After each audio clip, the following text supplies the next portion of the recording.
وفاة وزير الدفاع السابق خالد نزار. إليكم التفاصيل كاملة، ولكن قبل ذلك لا تنسوا الاشتراك في القناة.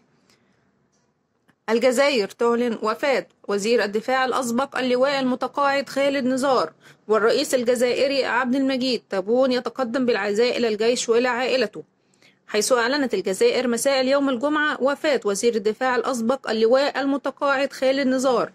وتقدم الرئيس الجزائري عبد الحميد تبون بخالص تعازيه إلى الأسرة، كما أعرب رئيس أركان الجيش الجزائري الفريق أول السعيد شنقريحة عن تعازيه إلى عائلة نزار، وذلك بحسب بيان لوزارة الدفاع الجزائرية. وقال تبون أن نزار كان من أبرز الشخصيات العسكرية الذين كرسوا حياتهم بالتضحية والعطاء لخدمة الوطن في مختلف المناصب والمسؤوليات التي تقلدها. إنا لله وإنا إليه راجعون، الله يرحمه ويغفر له. وإلى هنا نكون وصلنا إلى نهاية خبرنا. دمتم في رعاية الله وأمنه، والسلام عليكم ورحمة الله وبركاته.